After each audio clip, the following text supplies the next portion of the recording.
4 ते 5 दिवस टिकणारे मऊसूत राहणारे मेथीचे थेपले. प्रवासात किंवा ट्रिपला नेण्यासाठी उत्तम पदार्थ म्हणजे मेथीचे थेपले. प्रवासात पौष्टिक व पोट भरणारा हा पदार्थ आहे. तर आज आपण मेथीच्या थेपल्याची एकदम सोपी रेसिपी बघणार आहोत. थंडीच्या दिवसात गरमागरम चहा व मेथीचे थेपले खाण्याची मजाच काही वेगळी आहे. जर का तुम्ही मी बनवलेल्या पद्धतीने थेपले बनवलात तर मार्केटमध्ये मिळतात त्यासारखे मऊ पातळ थेपले घरच्या घरी बनवू शकता. चला तर मग करूयात मेथीचे थेपले.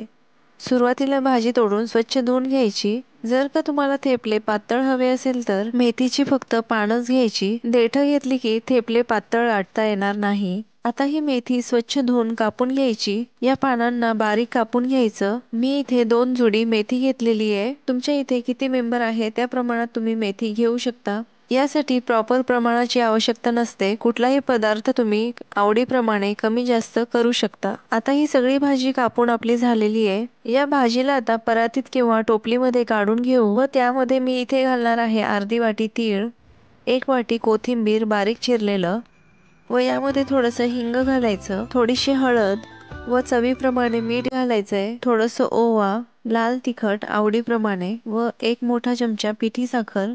आता हा मसाला सर्व हाताने व्यवस्थित मिक्स करून घ्यायचं म्हणजे मसाले मेथीच्या पानामध्ये छान मुरले जातात आणि मग मेथीचा कडूपणाही कमी होतो. आता यामध्ये घालूयात 2 मोठे चमचे कसुरी मेथी. यामुळे टेस्ट खूप छान येते.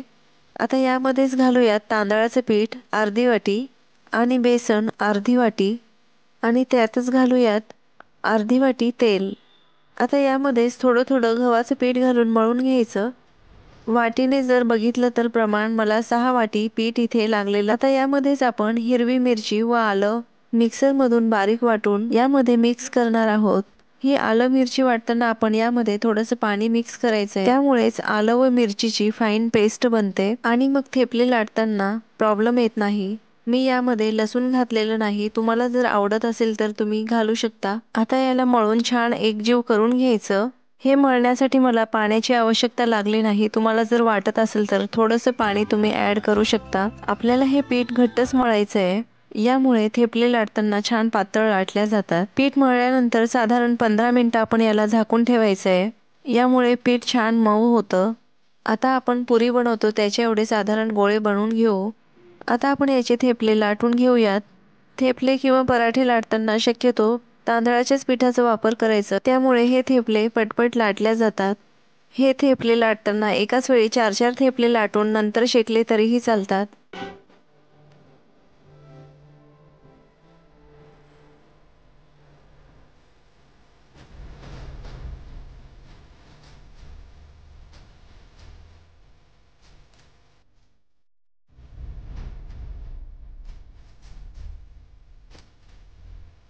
तुम्ही इथे बघू शकता थेपले किती छान पातळ लाटल्या जात आहे. जर का तुम्हाला थेपले आणखीन गोल हवे असेल तर तुम्ही यावर एखादी प्लेट ठेवून कट करून घेऊ शकता.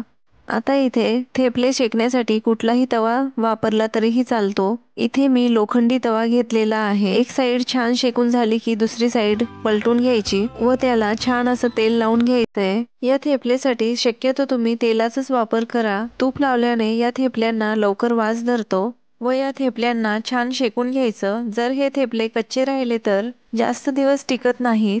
थेपले इथे रेडी आहे आणि तुम्ही बघू शकता किती सॉफ्ट झाले. थंड झाले की हे थेपले आणखीनच सॉफ्ट होतात आणि हे थेपले टेस्टला तर इतके छान लागतात की तुम्ही हे थेपले सारखे सारखे बनवाल.